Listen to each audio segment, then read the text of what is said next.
This next piece, has anybody heard this next piece before? Oh yeah, a lot of people. I think it's the oldest piece on the program tonight, I think.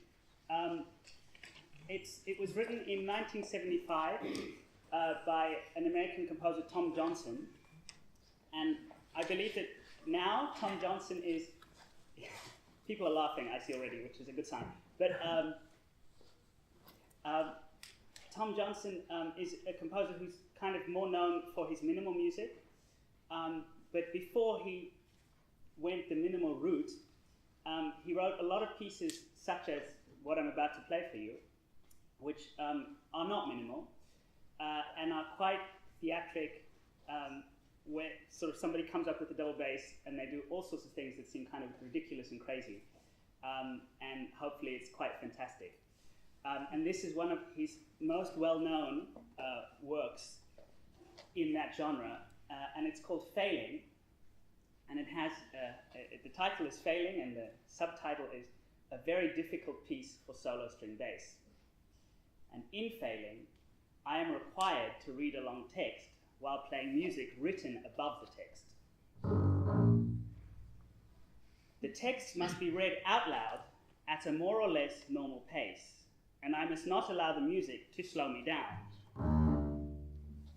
The task is fairly easy for a while, because there is not much music, and because most of it comes at the ends of clauses and sentences, almost like normal punctuation. Later on, however, there is more music, and the task becomes more difficult.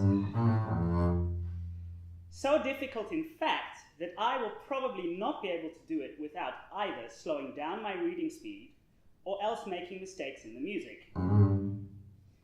At least the composer feels confident that I will eventually begin to run into trouble, which is why he called the piece Failing.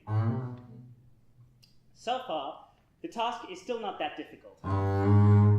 But the challenge is that, as the piece becomes more difficult, I must continue reading the text at a normal pace and playing the music as well as possible, just as I did at the beginning. By now, I'm already rather busy, just playing the notes and reading the text.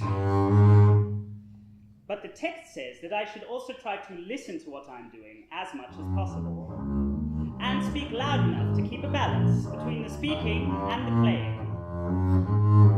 Ideally, both the speaking and the music should flow easily and naturally, so that you, the audience, can easily follow either element at any time. Sometimes the music has a strong aggressive quality, and I have to speak quite loudly to be heard. At other times, though, the music is lyrical, almost sentimental, and I must speak more softly, so that the speaking will not cover up the music. But I should make sure that the text is always easy to understand. If my voice fluctuates too much with the rises and the falls of the music, the text may become difficult to understand, and that too would be a form of failing, because the text makes it clear that the speaking should always be easy for the audience to understand, regardless of what happens musically. By now this task is already rather challenging, but I have practiced the piece quite a bit. And that is a fact, as well as simply a line in the text. So unless I'm having a particularly bad night, I can still handle the music quite adequately without slowing down my delivery of the text. I should be able to keep everything well in tune and play the dynamic markings accurately. If I'm concentrating well, I should even be able to maintain a good balance between the speaking and the playing, and remember to make the text always easy to understand, even though the mood of the music sometimes changes radically. But soon, the music becomes more difficult yet, and I will probably start failing in one way or another. I should point out, however, that I am not obliged to fail. After all, you, the audience, cannot see the score that I'm reading, and no one would be the wiser if I were to simply leave out whatever passages I'm unable to play. People might be very impressed by my playing, and think that I had succeeded in playing a piece which the composer thought could not be played successfully by any bass player. But of course, by leaving out the hardest parts like that, I would be cheating, and the performance would not really be a success at all. Since the piece is about failing, by now failing is extremely difficult.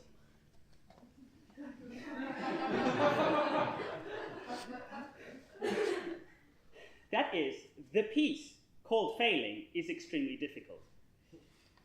There are, thankfully, a few relaxed moments now and then, but most of the time I am required to play a tricky chromatic melody at a fast speed, and by now I'm probably beginning to fail in one way or another. But of course I don't particularly enjoy failing, and sometimes I think it would be better if I cheated a little, so that I would not fail too badly, and so that people would be more impressed by my playing ability. But, on the other hand, if I do my best and play most of the music well, it should be clear that I'm doing the task as well as anyone could expect me to do it. Moreover, I will be interpreting the piece accurately, since it is obvious that failing is about failing, and if I succeeded in playing everything accurately, without slowing down my speaking or cheating or anything, I will fail to fail, and thus will miss the point. In a way, I almost want to fail, because everybody fails at certain times and in certain ways anyway, and because that is what the piece is about, and because I want to interpret it appropriately. But of course I must not try to fail. I must try to succeed in doing the task well, without slowing down, and without missing notes, even though by now it is almost impossible to succeed for very long. If I tried to fail, and then failed, that would be a kind of success, and not a failure at all. So I must try to succeed.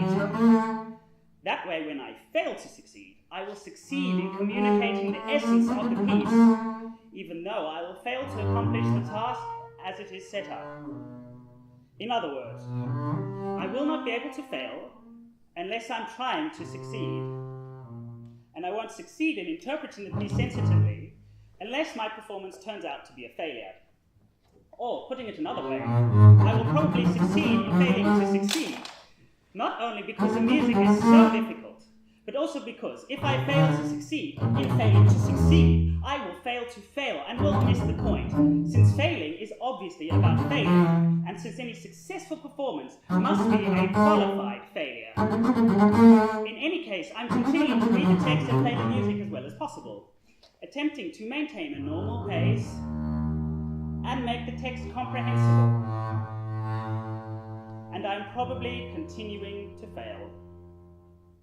But I should not be failing quite as often now as I was before, because the music is thankfully returning to some of the more lyrical material.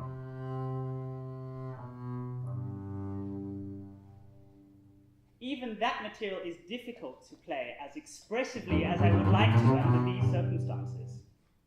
But at least there is not much danger that I will miss notes. And if I concentrate, I can also maintain a good balance between the speaking and the playing. Soon, however, I will be faced with a fresh difficulty. The text is about to run out, but the music continues for another minute or so. During that time, I must decide for myself what to talk about as I play. My remarks are to be genuinely improvised and should include specific references to this particular performance and to the degree to which I have been failing, or failing to fail, or failing to succeed to fail, or whatever. As before, I must continue to speak at a normal pace, in a normal tone of voice, and and maintain a good balance between the speaking and the playing. As an additional challenge, I am supposed to link the written part of the text with the improvised part so smoothly that no one, not even people who've heard the piece before, will be able to tell exactly where the improvised speaking began and where the printed text ended. Of course, to accomplish this almost impossible feat, I should be aware of any telltale signs that I may or may not be improvising.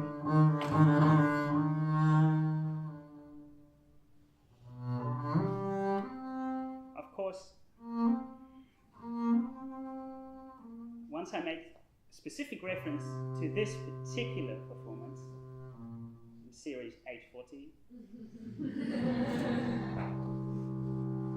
it should be clear that I am improvising.